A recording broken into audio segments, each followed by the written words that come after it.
Guys, we did it. We're here. It's official. I've hit double digits. I'm at episode 10. Let's go. We made it. I'm still struggling trying to get an audience, but we made it. On episode 10, I'm talking to... The nickname for this person is Average Joe. I actually explain why I chose that nickname as one of the first topics when I'm talking to him, but it was a great talk nonetheless. He's a bio major. He's 21. His future goal is to be a nurse practitioner. And, you know, he is someone that I think more people can relate to versus all the other people who I've talked to who have all these, like, kind of out there goals of, you know, accomplish things that the average person probably, you know, would struggle to or doesn't see themselves doing, or, you know, conversations that were just outliers. This one is, again, I named him Average Joe because of who he is, and I explained that when I talked to him. So before starting the episode, I just want to give two quick little updates. One, this is the first episode where I have an official intro and outro. I want to thank my old roommate, Goko. He was on one of the earlier episodes. I think it was episode 4. He's the music guy, but he has officially made an intro and outro for this show, and I like it. I think it's pretty dope. So I'm going to be playing that in the beginning and end of every single episode from now on. Let me know what you guys think, if you like it, if you hate it, and, you know, I'll figure out, you know, if it needs editing or changing. And then other than that, I think I'm going to be changing these intros a little bit, making them a lot shorter, keeping it to the point, and getting straight into the recordings. So that'll start happening more often because I've already hit 10, so I don't really want to say the episode at each episode. So I'm just going to stop doing that and kind of keep it short and simple so people hear less of me, more of the conversation, and get what I want people to get out of these recordings with people. And then the last thing, I think I explained this at the end too, is that I'm doing a giveaway after this episode. So if you like, comment, share the post that's going to be on Facebook for this episode and then for this episode, just this episode. If you like, comment, and share, there'll be a link on the Facebook page that will tell you what to do, and if you do that, you'll have a chance to win some of the shirts that I have. I think they're dope as actual shirts. Again, I'm just trying to get the name out there, Unmapped, and I think other than that, I don't have any updates other than oh yeah, I got this out kind of late because, you know, school sucks. Again, I say that all the time, but school does suck. I hate it, and it gets in the way of me trying to content create, but I've been trying the absolute best that I can to get as much content as I can out at the same time, balance this with my schoolwork, with working, with social life, with yada yada yada. And yeah, I think that's it. Okay, cool. So enjoy the intro. I hope you like it. It's like an elevator music kind of chill vibe kind of thing going on. It's only like 20-30 seconds, and then it goes straight into the recording. So hope you guys enjoy the talk. Remember, share the post on Facebook. Go check it out at least. And thanks for listening.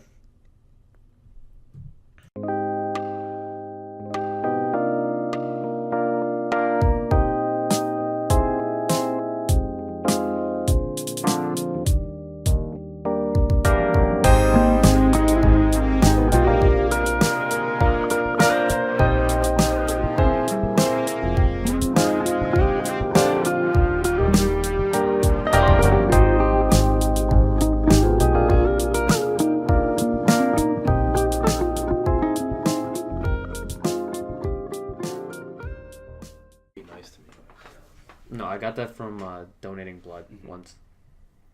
Apparently, when I donate blood, I have to use a special machine because I have O positive. I don't even know what my blood type is. That's something I should know, right? That's important. Yeah. That one time I had to go to the hospital with Alex.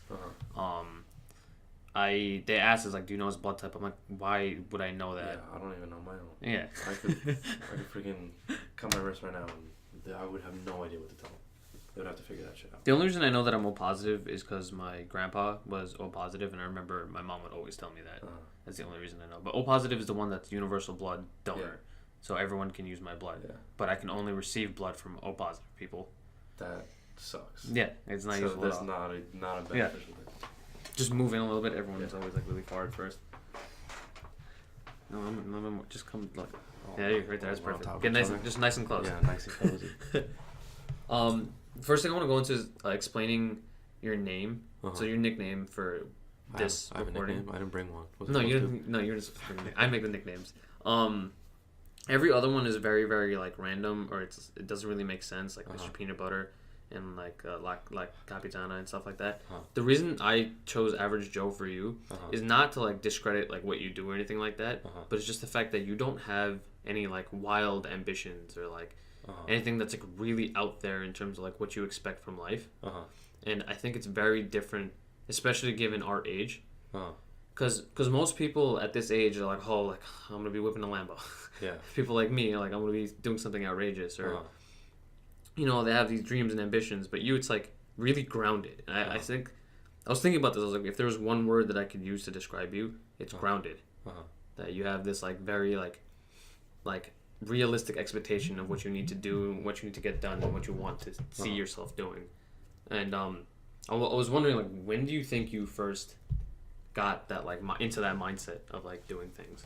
I don't know. I was thinking about this before, but like, I never really, when I like think about like what I want out of life, I don't necessarily think like, a lot of people have things where they're like, I want to start a company, I want to be the next like Steve Jobs or something like that.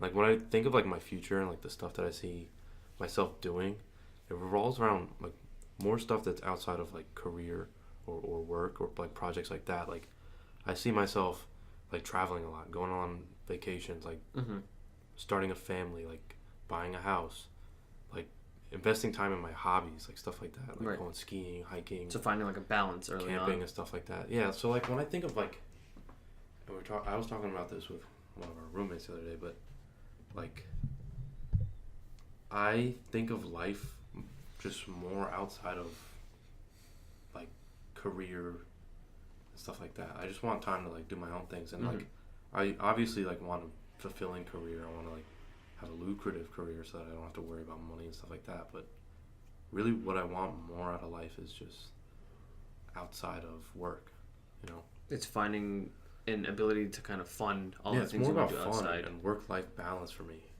I want to make a lot of money. I mean, like I watch my parents struggle and like work really hard for like what they have, but I feel like it's more, I feel like life's about more than that. And like when you say like when did I start having this like kind of mindset, I think it stems from like my dad working a ton when I was a kid.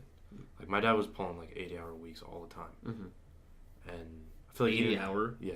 Damn. Like 80-hour week was like a regular thing for him. Like, and if at times he was working 2 jobs, or it was like one job with like 40 hours of overtime, and I feel like he didn't have like a lot of fun. And that's not what I want. If I could work 40 hours a week,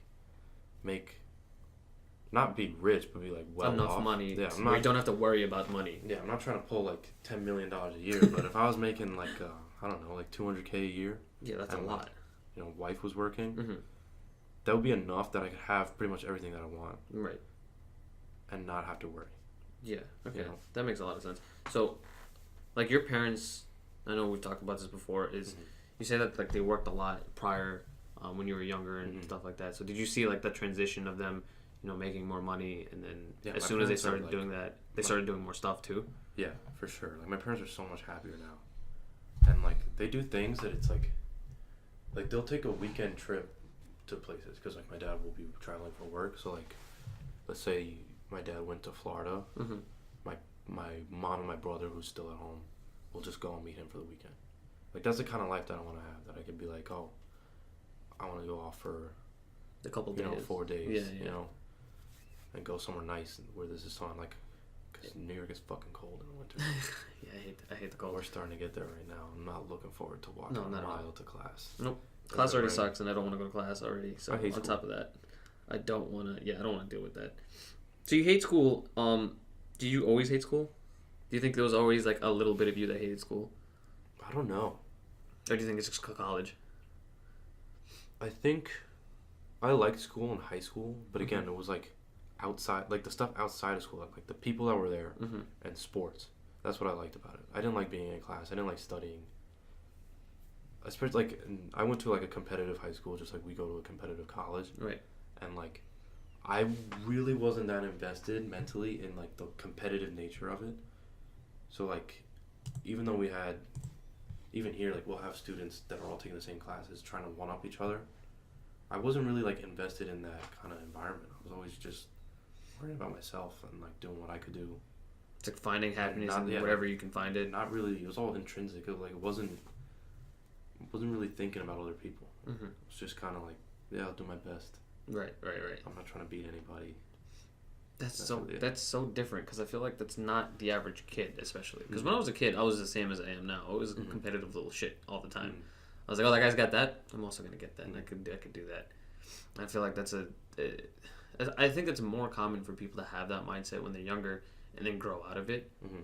But it's different in your case. You remind me of one of my high school friends who's very calm. I talk about him all the time. Mm-hmm. He's like never thought about anything external to him because it doesn't really affect him. Mm-hmm. And I think that definitely has a huge impact on like how your work ethic becomes. I think it has an impact in not getting caught up with like the bullshit, because I don't have like the problem like when I have to do something, like I just go and like do it. Mm-hmm. Like I don't have the problem of thinking about like, and a lot of people do this, and like this was kind of a foreign thing to me for a long time until like I was living at school and like being around people all the time. Mm-hmm.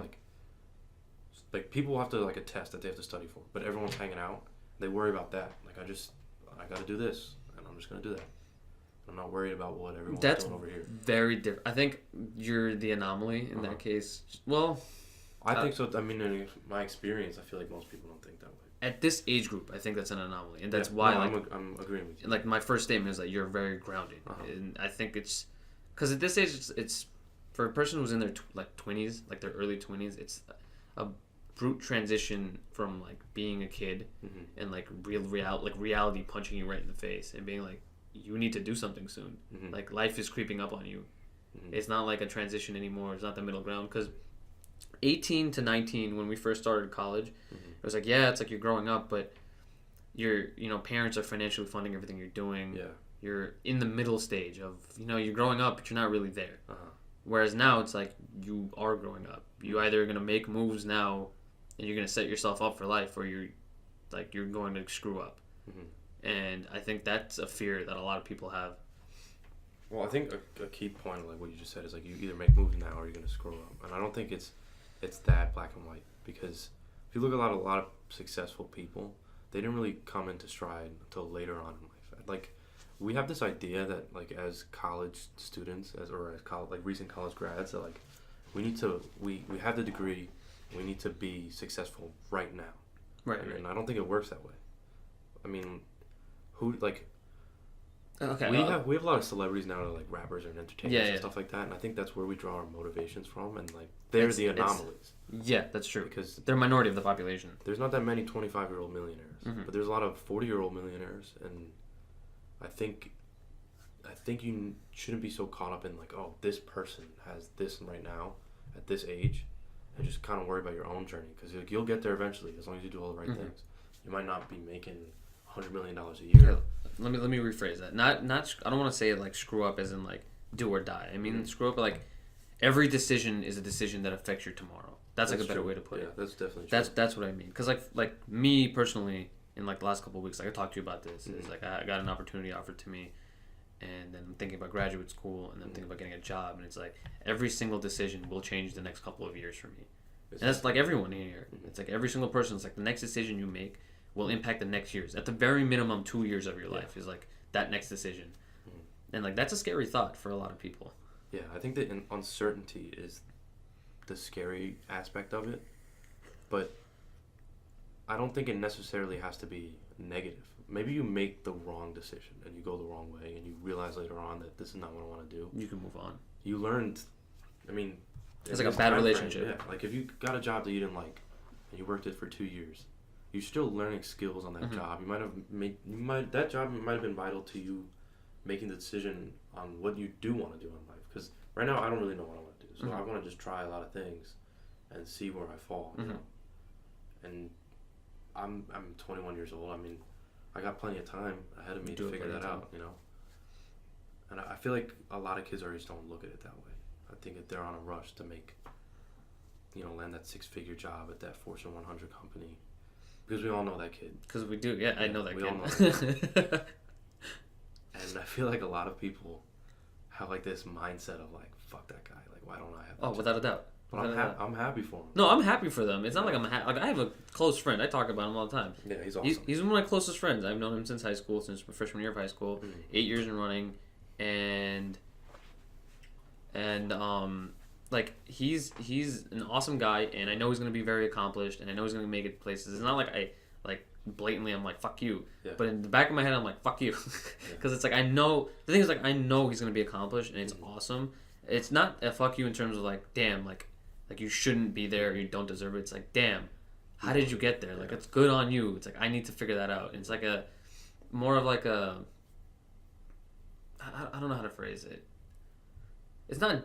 I want to say I get a little in a sense it is jealousy, and I think there's nothing wrong with admitting that. I think it's a natural emotion to be jealous of people. Yeah, I mean there's I don't know if you watch Bite Size Philosophy or School of Life. I think there's like a little like a 5-minute video on Nietzsche, and he talks about the one of his main concepts discusses how American society suppresses jealousy. Like the idea of jealousy is bad. Whenever you're a kid, it's like you shouldn't want the things that you don't have. But he says that is wrong. You shouldn't suppress jealousy because jealousy is usually an indicator of something that you want. And I like took that to heart, and I thought about it. And every time I thought about it, I realized it's like, yeah, I am jealous because I want that thing. And there's nothing wrong with me wanting that thing. It's just, like that's something that stands out now, and I don't suppress it anymore. Yeah, I think that's an interesting way of looking at it. I never really thought about it that way. Because like, there's a reason you're jealous of something. Yeah.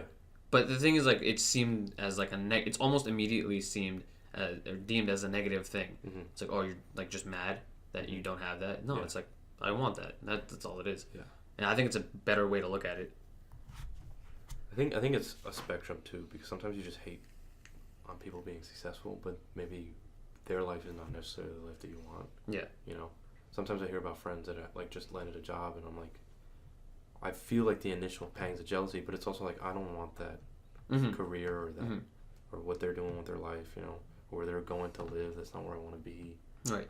Yeah, like this guy, he's making money. He's gonna be in New Jersey. So I think about that's like, that's gross. Get the fuck out of here. I would not take that job for New Jersey. Screw that. Hell no. The next thing I want to go into was your relationship, which I don't want to go in depth in the relationship, but just the fact that you've been in a relationship from high school. Yeah. I think that is one of the biggest factors that has made an impact on who you became in college. For sure. Because like that's one of the essential aspects of when you start college is that you start dating more. Yeah. You start going out. You try to get girls. As a guy, like you're just trying to go out. Like that's a lot of my time. And a lot of the times like I have to not do it. I have to give that up and be. This is gonna sound sad, but it's not how I want it to sound. But it's like I'm gonna be single. I'm gonna be kind of lonely. But like I need to get my work done, so I have that trade off. I think you definitely have the aspect that you're single and you don't have to worry about caring for another person, and then you get to focus on your like other aspects of your life. But I think for in my relationship, for both of us, it's given us like an element of stability. Yeah. Because both of us have always worked through school, and I think that we're both in pretty hard majors, so we have so much going on that we don't have to worry about that aspect of our life, And then when you're with someone, and you're with someone for so long, you have support. It's support. You have a rough day, you have someone to call, Yeah. Something's going on with your family, like you have someone there to come help, And I think it's been nothing but a benefit in my life. I'm a lot of people look at it like, oh, you're in a relationship in college, like that sucks. So it's like no, complete if opposite. I wasn't happy, I wouldn't be in it, And I think people who say that are usually the ones who are younger, people who are closer to their teens and their 20s, like 20s. Idea of like what you should be doing. I remember freshman year, me and like the people I was living with, like every day, would be like, yo, we need to go out, we need to party, we need to get girls, and it was like as the years went by, I was just like, I want to just cuddle with someone. I want to watch a show and like eat ice cream, and that is all I want to do. There's a lot of bullshit that goes into meeting someone for the first time, like going on dates and stuff like that, and it can be tedious and like something tedious. You don't have to worry about, I don't get how people like. we know about a bunch of guys that get lots and lots of girls, right? And it's like there's this like schematic of like dating. That's the exact thing I was gonna think about. There's like a formula to it, and I hate it because don't get me wrong, like, I don't want to say I use it, but I do. Yeah. Like every time like I have gotten with a girl, it's like, oh, like a first date, go get coffee or something. So I'm giving up my secrets, but whatever. If a girl listens to this, it is what it is. Like, I mean, like first date, like I get coffee with them. It's like very general, like general knowing. See if the person's not a weirdo. Like that's basically what it is. It's a feeler date. Yeah. It's like, oh, like, are you weird? Are you gonna kill me? What's going on here? And there's a script to it. There's things that you're supposed to say. You say like you're not supposed to say. Because there was a week this semester where I had 3 dates in that week. Mm-hmm. Each date was like the first date, like we'd get coffee or like breakfast or something because it's like easy, doesn't take too much time. Because like like if you go like get coffee, it's like an hour. Whereas like if you get like a date, it's like 2 hours. It's too much of an investment. So it's like we'll do that hour thing. It's like the same questions. Like, where are you from? What are you doing? What do you what's your major? What's this? What's that? And it's like I don't like that. Like there's a part of me that feels so fake. It's so like it's a facade that you put on to get this person to like you, and it's just so. Yeah, I think the worst part of it is that like initially like you're hesitant to be yourself because you don't know if like this person's personality is gonna mesh with yours, but you want them to like you, and they want you to like them. Yeah. It becomes this game of saying like what you think they want to hear, not what you actually want to say. And I feel like, most human interaction goes that way. But I feel like when you're with your close friends or with a you let go significant other that you've been with a long time, you can let your real personality come out. And I just don't see like the appeal of the first like 5 dates. That initial stages of the relationship. It's not fun. It's effort. It is a lot of effort, and that's why like more recently, especially this semester, what I started doing was like. Any date that I go on, I go full me almost immediately. Because if you don't like me, that's whatever. What's the point of me trying? Later on. Like there's this one girl earlier this semester, and it's like I talked to her for like 2 dates. I was like, I'm not feeling this at all. I'm just gonna move on. Yeah. There's no point in me just trying to just be there to bullshit it for a little bit and get somewhere, and then later on it teeters off. Like what's the point of that? And it works. I mean, when you come to that conclusion early on, it's best for both of you. Because it avoids a shitty situation later on. I mean, it could be way worse if you pretend that this is what it's supposed to be, and you keep going, and then you come to the realization way later on, like, wow, we forced this. Yeah. And another thing is like I realized I talked to a couple of people who have been with a lot of people, and whenever I talk to them, I realize like how arbitrary being with more than one person is, and trying to be a quote unquote player. And it's like really like you've gone nowhere. That number means nothing to anyone. And when you hear like guys that are like freaking double digit hookups over a couple months and stuff like that, it's like they talk about like the interaction as like just another notch on the belt. It's like that's a person. Like that's a person with a personality, things that they desires, things that they like to do, ideas and stuff like that, and that. Like their whole personality to them is just ignored when you're following this format to try to like hook up with as many girls or as many guys as possible. You're missing out on the human component to relationships. You're right. I mean, do you think it's gotten worse with technology? Absolutely. Depends on. I guess it depends on how you look at it because that's a tough. I feel like that's a tough one to. Because with technology, it's your numbers are going to go up no matter what. In terms of like how many people you get to interact with, how many people you put yourself in that scenario with. And then like Tinder and Bumble and all these apps have like, given you the ability to like. It's literally just for that one time. Yeah. And then you don't have to talk ever again. And I guess that's a benefit to a lot of people's eyes because they want the sex part but not the relationship part. Yeah. Because they got too much going on or whatever. Yeah. I don't know. I never really looked at that. I guess. Because personally, like from my use of like the dating apps, those apps aren't made for dating. They've come to the point where it's like they're made for just hooking up, and that's it. It's very rare that I know that someone has used those apps and found someone that they actually wanted to date. I mean, it happens. It definitely does. I mean, I kind of missed out on like the whole Tinder thing because I was you got into it in high school, and I feel like when did Tinder come out? Like 2 years ago. I mean, it got big like 2 years ago. Yeah.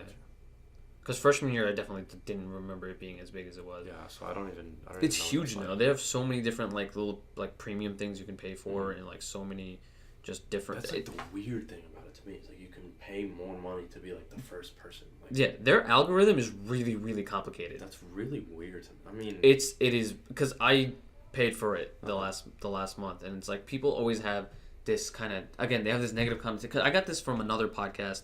I was listening to you know Harley from Epic Mealtime, bacon guy with a beard. Okay, he was on a podcast. I got someone recommended it to me, and I listened to it, and he was talking about like using the app as a numbers, like using it as a numbers game for probability. And it's like if you pay for it, there are things such as like putting yourself at the top of the list, selecting your location, just those little things, and it's like you because of the way the algorithm works, your probability immediately goes up, which means that your likelihood of finding someone who you would hook up or date with is immediately heightened. Mm-hmm. So why would you not do that? Yeah, I mean, I get like the appeal of it, but like it's weird. It's definitely like it's like robotic. It's just like I don't know. I mean, everything is becoming more and more monetized. But yeah, I mean, I guess it's just like the world that we live in now. Yeah, you know. I mean, dude, YouTube is putting out 30-second ads on everything now. It's like, what do you do about that? Everything is premium now, and then net neutrality is gonna. That's the thing that I'm worried about. Net neutrality getting taken down, we're screwed. I have no clue what's gonna happen after because things are already so like segmented for big companies to take advantage of like the little guys and. Well, I was just reading about because we talked before about how It's Always Sunny's leaving Netflix, and like a lot of things have been leaving Netflix, like Futurama, Scrubs, How I Met Your Mother's leaving. Right. They're all going to Hulu. Hulu's owned by Fox and NBC. So they're just taking there you over. Go. And then ABC's trying to put out their own streaming service. Yeah. Disney's going to put out their own streaming service. Really? Who's going to compete with Fox and Disney? Man. And then, And then all their stuff is going to be on this service, and then this service, and then this service, and this service. And now to stream all these things costs the same as cable. And we just had Netflix and maybe Amazon, and you got everything. You know. Now that you say, yeah. I think this whole internet entertainment industry is gonna.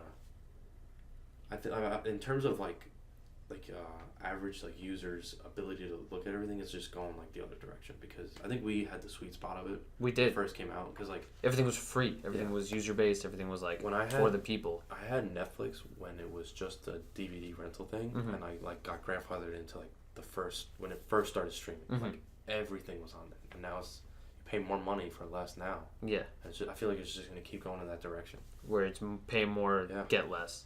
I mean, that's exactly what removing net neutrality would do. We were having this conversation literally, yesterday? They're going to fucking win eventually.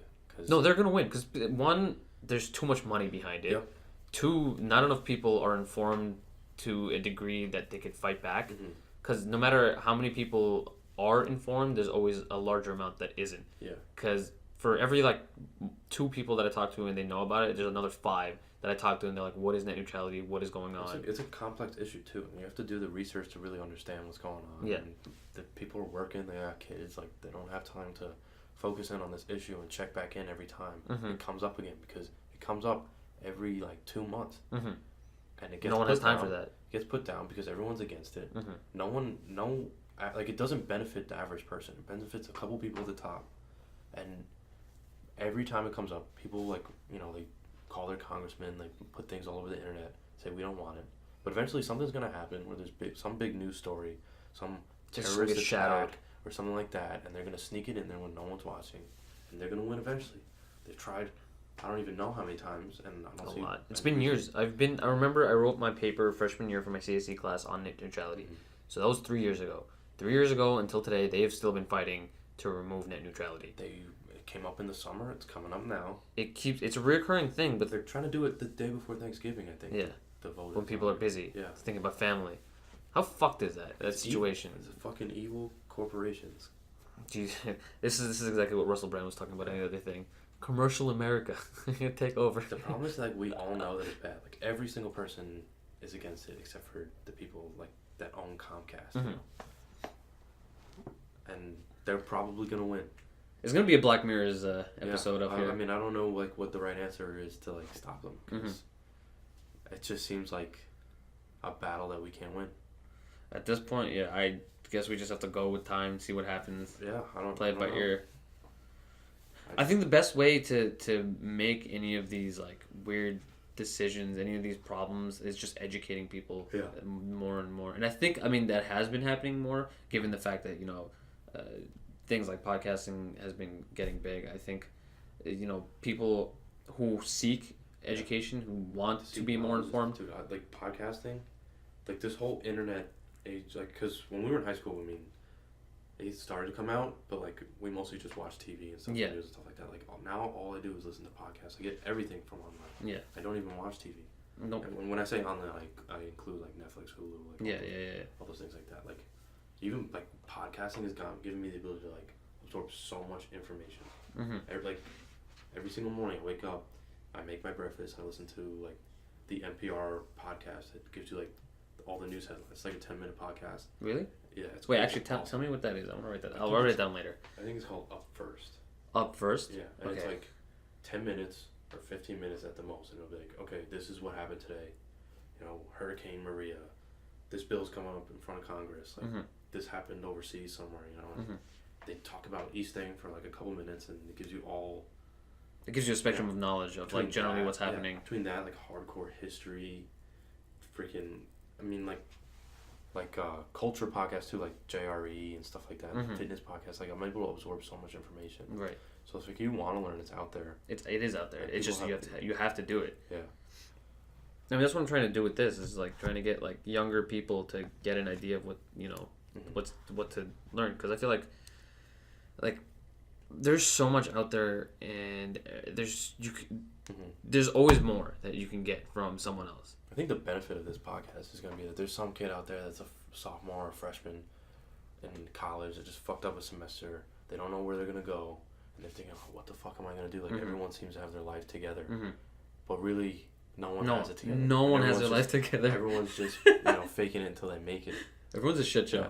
If you're really inside of anyone's room and like really just sit down when they're having an in-depth conversation, you just talk to everyone and be like, I am so lost. I don't know what the fuck's going on.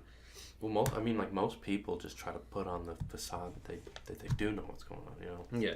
But they don't really know. No. No one really knows. No one really You just keep trying to take a step forward until you end up where you're gonna go, and that's life. That's the best way. I'm hoping my BS will get me somewhere one day. So, I don't really know where I want to go, but I just feel like if I just keep working hard and trying to keep as many doors open as possible, something good will happen eventually. Yeah. So I feel like so many people say. I mean, how many people work in a field that's outside the degree that they got? Oh, a lot. A lot. So many people. So many random. One of my favorite podcasts that I listen to is How I Built This. I've mentioned this a bunch of times. Yeah. I don't know if you've listened to it. Yeah, right? I listened to that. Yeah, because every single person that's like, oh, I own this multi-million-dollar company, it's like, oh, I just wanted to make this. Like the maker of Spanx. She's I think multi-millionaire. I'm pretty sure, but like her idea was like, oh, like I want an in between of like tights and like leggings. Yeah. She made Spanx, and I was like, it just blew up.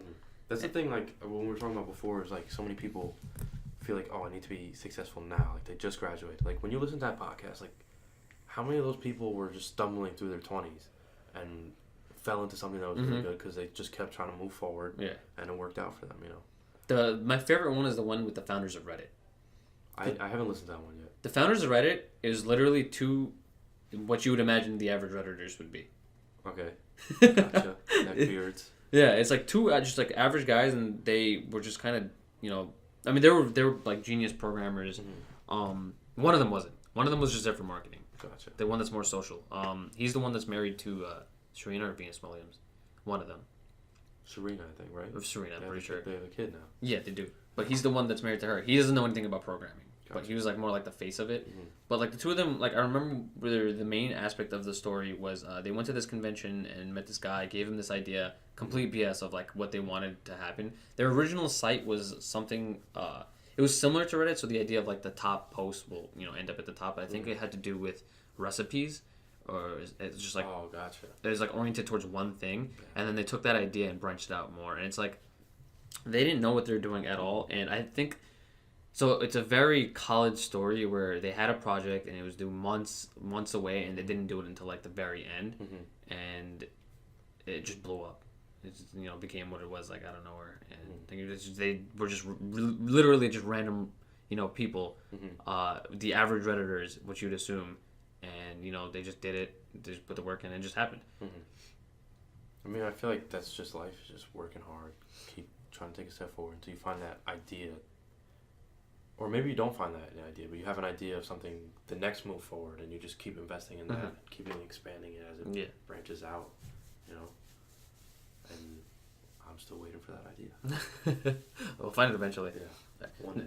Next thing I want to branch into is, so I'm going to go away from like the work and the school and stuff, because this is getting boring with that. Is going to working out, because your background with working out had to do with, you started off playing football in high school. I started working out like when I was really young, pretty much, because my dad was a meathead. My dad was big. My dad is like kind of how you are. It's like you just started working out. Like, you didn't know where it kind of goes, so you just did everything that was, anything that would anything work. you could get your hands on, that there was information, and one day you're gonna pass it on to your son, and he's gonna know more about it than you, because he just does more research. And that's kind of what happened to me. I mean, my dad was a cop, and every single precinct that I've ever been into has a gym in the basement, and pretty much all of them worked out. Like, that's kind of like, when I was growing up, it's just like every kind of male adult that was around me worked out. So I just thought it was like the thing that you're supposed to do. So I wanted to start working out as soon as possible. So, my dad took me to the gym when I was like in 5th grade for the first time, and he showed me how to bench press. 5th grade? Yeah. That's wild. I was lifting just like the bar or whatever, but I was hooked. I wanted to start doing this immediately. So he got me like those perfect push-up things. I don't know if you remember those. Yeah. Push-up grips, like that. The ones that rotate. Yeah. Pull-up bar, and I was doing push-ups and pull-ups in my basement and in my room throughout middle school, and then then I got like a couple dumbbells, and I was just doing whatever I could think of with them, like doing bench presses from the floor and curls and tricep extensions. I never really did shoulders at that time. And when I was in 8th grade, at this time my dad was huge. My dad was benching around 400 pounds. So it's like, that's so like crazy. That's what I want to be. Like, I want to be a big, strong guy. And I was playing football. And when I started playing football late, I started playing in 7th grade. And when I was in 7th grade, I was 90 pounds. And I was kind of small for my age. And when in the football league that I was going to play in, they had kind of 2 divisions for middle school age kids, and then people below 95 pounds and people above 95 pounds. And I was like right at the border. And I was like, my dad was like, you might as well just play with the bigger kids. So I was like, oh, now I definitely have to get stronger. I'm going to be playing kids that are a lot bigger than me. And that's when I really started to work out pretty hard. And I got good at football in middle school. And I wanted to play in high school. And I was going to go to one of 2, Catholic private schools that had big football teams. And I really wanted to start working out. And I had a friend that was also going to one of those schools who also played football. And when I was in 8th grade, when I was in middle school, my dad had this thing where if me and my sister got like a 95 average, he would give us $100 for like the semester. That's good incentive. Yeah. So the first semester of 8th grade, I told my dad, instead of giving me $100, there's a Planet Fitness around the corner from the school. Sign me up for that. And when I was in 8th grade, I was going to Planet Fitness almost every day after school. Just take a bag of clothes with me after football season. At 8th grade? Ended, yeah. Just walk to Planet Fitness and work out. And, I mean, Planet Fitness. They just have like Smith machines. I mean, it's everything you really. The things people shit on Planet Fitness constantly, but it's everything you need if you're a beginner. At the time, it was what I needed. Yeah. If you're just starting up, I don't think you really need it. It has a niche. Yeah. I think as a guy, I wanted to lift heavy weights, and having like free weights to learn how to do the movements on would have been beneficial. But I don't regret it because I got stronger. Built muscle. And I got to play. I think it definitely contributed to me being able to like kind of hang at like a real serious football school when I played there. I think the craziest thing is how much weight you gained from what you said you were 90 pounds. Yeah, I was 95 pounds in 7th grade. 12, 13 years old, and I was 200 pounds at 15 sophomore year. That's so crazy. Yeah. That is outrageous. So did you force yourself to eat more, or was it just... I didn't really force myself to eat more. I just didn't watch what I ate, and I lifted weights, and I was drinking protein shakes because, you play freshman and then JV sophomore year, but then you play senior. You go to varsity with the seniors, so you have to get bigger. And I was 5'10". I was You were 5'10" at 15? Yeah, for about 5'10" at 15. Okay, damn, it's pretty tall and then for 15. But I was playing at a school where like we had 300-pound linemen, you know, 6'4", 300 pounds, playing it, going just on animals, to play, just beasts. yeah, going on to play like serious D1 ball. So like, you know, I wanted to be able to play, so you had to work out hard, you know, and I was always working out. We had a fantastic weight room at my school, and we had Olympic lifting platforms. We had about 6 full squat racks with benches and pull-up bars that went with them. We had separate benches. We had dumbbells up to 100 pounds. Actually, we had 8 squat racks in my high school gym. That's wild. Yeah, I mean, we had everything, and even now it's even better. They completely renovated it after I graduated. They put like $1 million into it, and I worked out throughout high school, and I learned a lot. You know, I got really strong around my senior year because after I finished my senior season, I just kept working out because it was just part of my life, and it's something that it was part of my life before football. It's part of my life after football. Right. And you know, I live in the Bronx, and the Bronx has a couple real serious bodybuilding gyms. So I joined one of those gyms with my dad after junior year ended. And that summer, I was working out in a gym that had professional bodybuilders like Victor Martinez, like who competes on the Olympia stage. Right. Professionals. Has placed like top 5. And so being around those people, it pushes you to be like, damn, I was like, wow, this is awesome.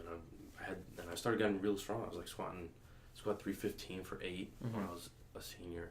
And I just loved it, and I kept going with it through college.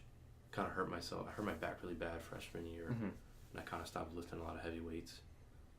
Yeah, so this is actually, because this is what I was writing down, is that I wanted to go into, because we had this debate the other day, was when someone should start lifting.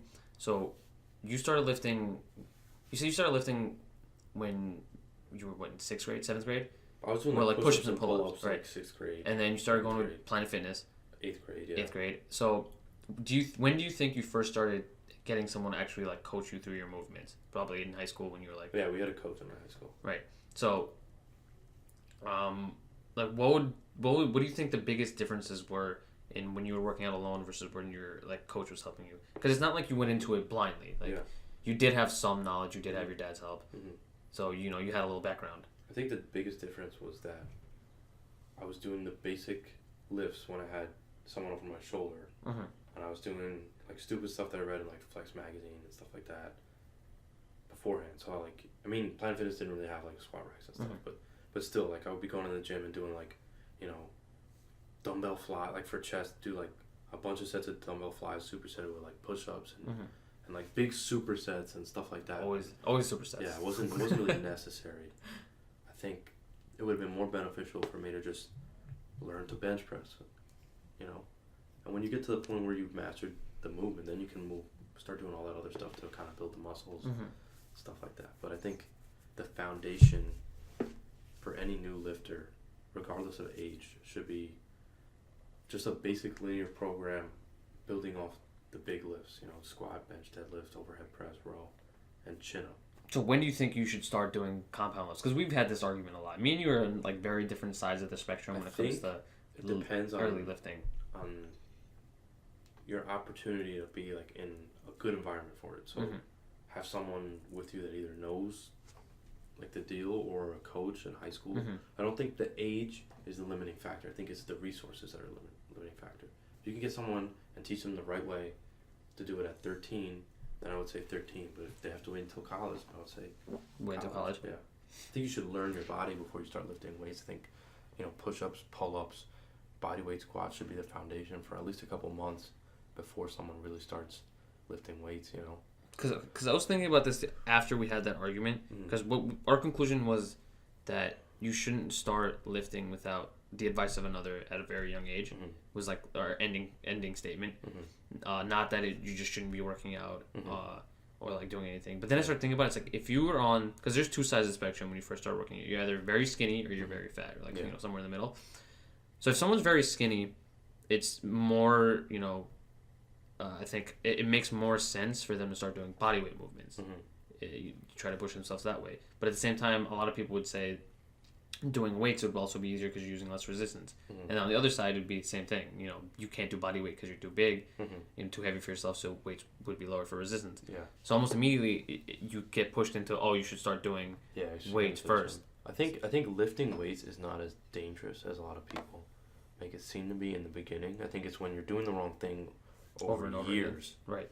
That it starts to become problematic. But I mean, you're not gonna go and tear your rotator cuff benching 55 pounds, you know, Mm-hmm. like with a barbell, not with a Right. dumbbell. Right. You know? Yeah. So I think, you know, if you get an obese person that has no one to show them what to do, I think maybe they should just get in there in the gym and start using machines.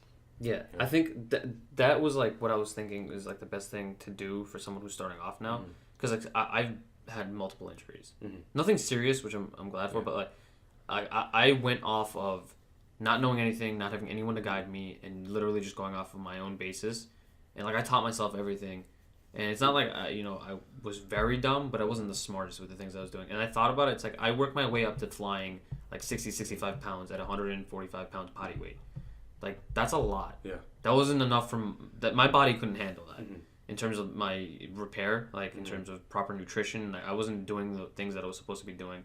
My just genetic makeup wasn't strong enough to handle that weight load. And just years of doing that over and over again. Like, doing 60-pound flies constantly, like, every week for reps and sets, that's, I'm pretty sure, why, like, my shoulders, my rotator cuff, and... What was, like, your high school routine? Like, what did it look like? It was... It wasn't structured, or it just did, like, whatever you wanted? No, it was... I want to say it was actually more... it was not bad. Because, okay, so when mine is different. So I started off... So I got robbed in 10th grade. I told you the story when I got robbed. And so after 15 years old. Yeah. And before that I was already doing like same thing, like body weight, so like push-ups, pull-ups in my backyard, or like just like my living room, doing abs. After I got robbed, I started doing jiu-jitsu for a little bit. I did like 3 months of karate and stuff. And then my parents were like, oh, we can't afford this anymore. We don't want to really be paying $150 a month for this. And I was like, all right, that makes sense. Like, that's a lot of money. So I joined Planet Fitness, same thing. $10 a month. Yeah, exactly. So you can't say no. Yeah. I think that was my sophomore year of high school. So I went to Planet. That was when I was doing stupid stuff. Because I had a couple of friends who were just meatheads, but like dumb. Like they were just doing, like they'd be doing like bicep curls for sets of 42. And like I was doing that with them. Or they'd be doing sets of like till failure for chest press. I think that's the biggest thing what like a lot of young people get into is like going to failure on everything. Just and you accumulate so much volume that you're so sore, and like you think soreness is okay. Is equates with like making progress. Yeah. That was a problem that I had when I was younger. I mean, I wasn't lifting enough weight to cause damage. Maybe it's because I was so young and not when I was like 18, when you're kind of like almost a fully developed like adult. That led me not to have injuries, because if I was like 18 doing the same thing, you know, benching like, you know, 200 pounds over and over again, drop sets and stuff like that, then I feel like I would have been... The compounds. I would have been more in territory of hurting myself, as opposed to doing like push-ups and dips and stuff like that till failure when I was like 13 and using like 20-pound dumbbells. The biggest thing I think was that original start for me, like doing things to such a failure, constantly pushing myself, because my friends, the ones that pushed me, this guy was like, I'm not gonna lie, like he was kind of like, he was skinny, but he was a beast. Like he was doing karate for months on end, and like he could do it. Like it didn't affect his body at all. But you know, everyone's body is different. You don't realize that when you're younger. When you're younger, it's like, I'm invincible. I can do anything he can do. So I tried keeping up with everything, and also he was 2 years older than me. Gotcha. So I was trying to keep up with everything he was doing, and he had a lot more experience than me, and he was a horrible teacher. Fuck that guy for that. Yeah. So I followed that routine, and I went with the mentality of like, I didn't know what sore was originally, so I thought that like the pain is gain like mentality, and I kept going with that for years on end, and never really took into account of what was really happening. And it wasn't even until late into college where I was like, this is getting bad. Like there's something really wrong. You're still doing like lots of volume. I think that's like, the big thing is like volume. It's like my concept of how much volume of work that you need to do in the gym to move forward was so skewed, because you get all this information from like Flex Magazine, like these YouTube guys, and the reality is that they're all on steroids and they can kind of do anything and move forward. Like, I mean, the amount of work that I do like on a chest day or an arm day now compared to when I first started is like way half. less. You need like 2 major movements, maybe 2 to 3 accessory movements, and that's it. Yep. And that is it. And when I was going to the gym when I was younger, like when I was going to Planet especially, like I'd be doing like 5 sets of like major movements, and then like 6 sets of like accessory work, like variations on variations. So like even more. It was like I remember one of the things I'd always be doing was like shoulders. It would be front raise, side raise, and then rear delt flies, and it would be like 15 of each. Yeah. And I would do like 5 sets of that. Outrageous. And no one needs that. I used to do this thing that I got online that I would do flies and then with the same dumbbell. I was still on the bench. Start doing dumbbell presses and then drop the dumbbells and go do push-ups, and that was 1 set. And then you do like 4 sets of that. Yeah, and then move on to something else like chest press machine or whatever, you know.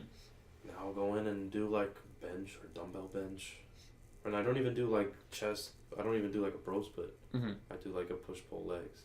I've been doing that since like senior year of high school, and I do less work, but I do enough. And maybe I hit everything twice, maybe I don't, but it's enough, and I don't do too much. It's because when you first start off, especially for me, like this is like anecdote. When I first started, I was like every workout matters. Like I need to do this every like day.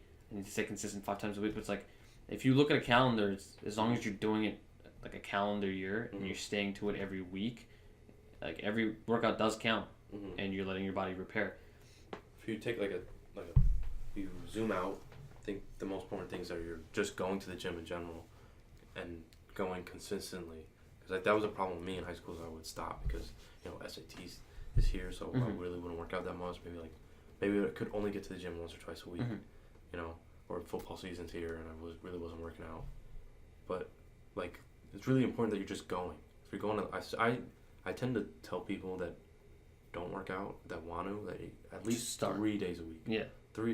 If you can get 3 days a week, an hour each time, that's enough to start. You know? And then the other 2 things is diet and sleep. If you're not getting enough sleep, you're not growing. Right. You're not growing muscle in the gym. You're growing muscle when you're resting. The gym when your body's is the recovering. stimulus to recover from. You know? That's another big thing I didn't realize when I was younger. Because I'm pretty sure when I was working out at the Planet, like I wasn't eating enough. I was sleep deprived all through high school. Dude. I would stay up and watch Netflix all the time. All the time. All the time. I was always eating enough. I don't think I was eating enough protein. I think that was the problem. Because I would eat like sugary cereal for breakfast, and not really eat. I would eat kind of bullshit for lunch too. My parents always cooked us like good meals for dinner, but I just don't think I was eating enough. Because like even coming in college, like I didn't really eat enough until you pushed me to eat more. Eat more. That semester, was it last year, fall semester, made me feel like a bitch. I think it surprises you when you start to track your food. If you're eating good foods, like whole foods, you don't get that many calories. It surprises you how under calorie you are. Like today, I ate kind of shit this weekend because we had the day where we both ate 5 slices of pizza for dinner. Yeah, but that was worth it. Yeah, it was very worth it. But so today I was kind of on it. I haven't been tracking that over last semester I lost 30 pounds, and I completely changed my relationship with food. I was tracking everything. Even into the summer, I was tracking pretty strictly, and then I decided that I would kind of go on a bulking phase through this fall semester, and I haven't been tracking. We talked about this before that I was worried that I would overeat if I didn't, but I really haven't. So I think I successfully kind of changed my relationship with food because I was 205. Like your base level of how much you consume now. I was 205 a month and a half ago, and today I haven't been even weighing myself. And today I weighed 208. And that's after all the bullshit that we did this weekend. So I think I've been pretty successful at it. And so today I decided I really should watch what I eat after, so I don't shoot too far. And I ate I had some bullshit cereal this morning, but not a lot, and a coffee. And then for lunch I had a protein shake, and then another lunch, pretty much 2 meals around the midday. I had a turkey sandwich, and then I had chicken, rice and beans, and broccoli for dinner. And I'm 750 calories under my what your maintenance. My maintenance should be. Damn. So I think people severely underestimate how much they need to eat to build muscle. Yeah.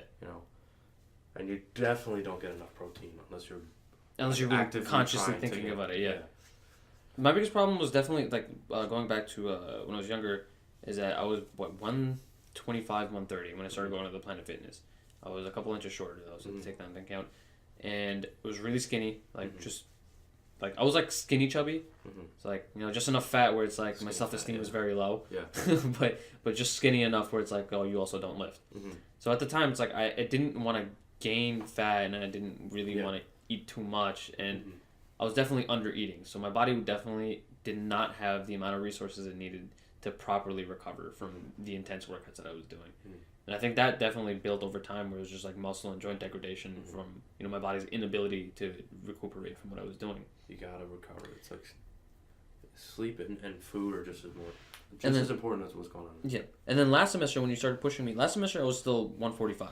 So I was gaining weight, or like 150. I was 150 because over the summer I started doing it. When you were a freshman, when you first got here, I was 140. Okay. I was like 140 to 145. But at that time I was like, I had already like gotten more adjusted to eating a little bit more, just enough where I was gaining weight already. But 140, 145 is still pretty light.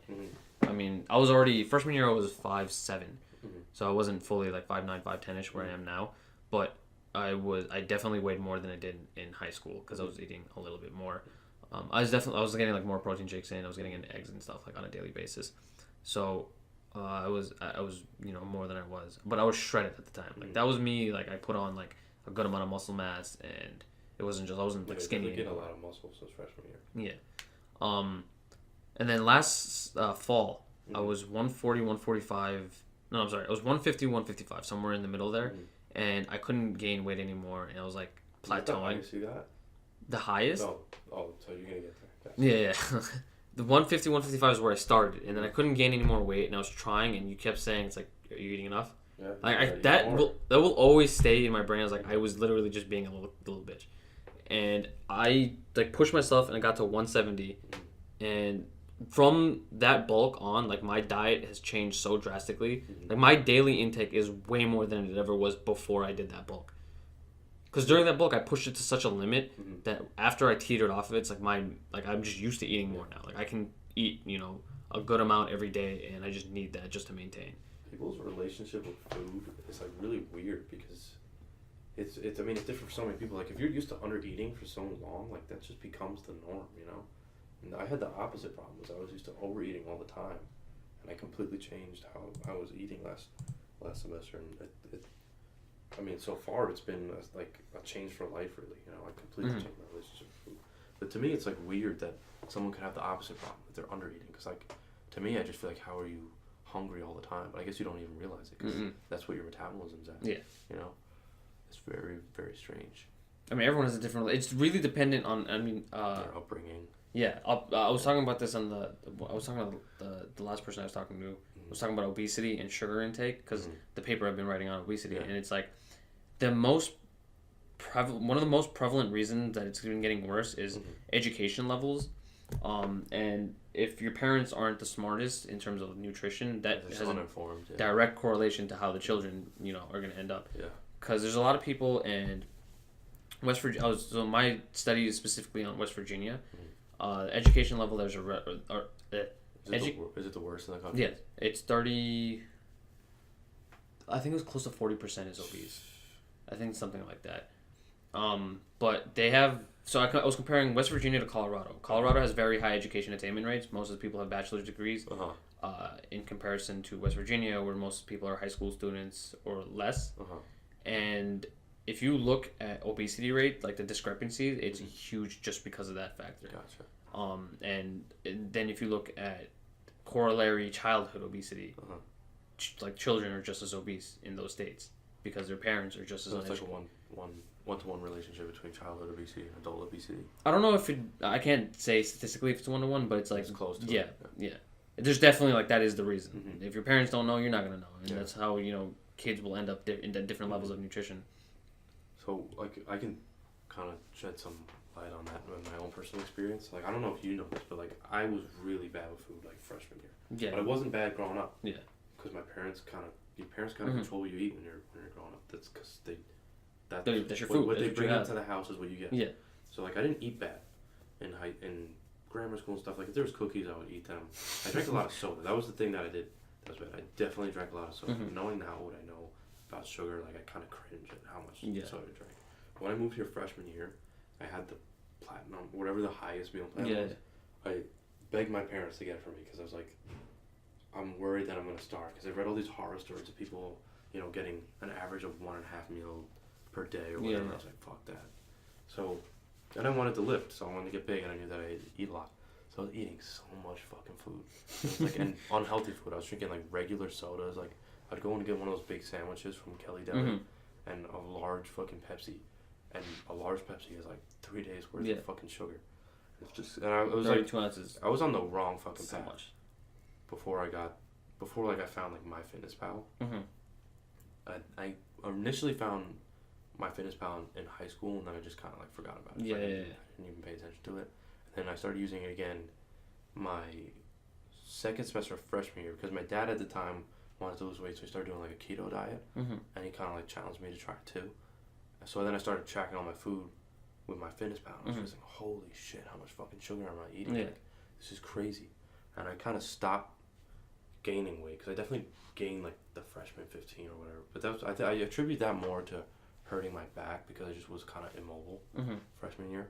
I also want to get into that, but finish this one off first. But I definitely gained a ton of weight. Like the way I was headed was like not good. I was definitely like on my way to like being pre-diabetic and stuff like that. Yeah. And then last year I really like kind of turned my whole life around when it comes to like diet because we had the kitchen. Yeah, I don't fucking eat sugar that much.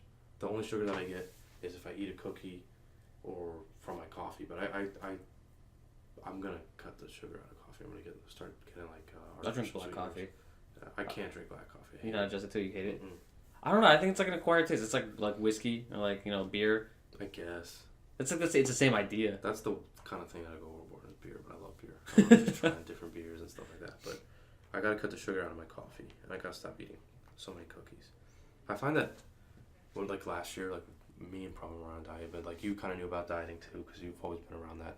And like I find that like if I don't eat cookies, then I'm nowhere near my sugar. It's cookies. It's like instead of buying Chips Ahoy, if I just get a bag of chips to like satiate. No, because cookies are literally just sugar. It's just so bad. It's cookies just sugar. Are so bad for you. You need to cook cookies out completely, except for like special occasions. Special occasions. Because if you get birthdays and such. If you get popcorn, right? Like you can eat like 1 million kernels of popcorn.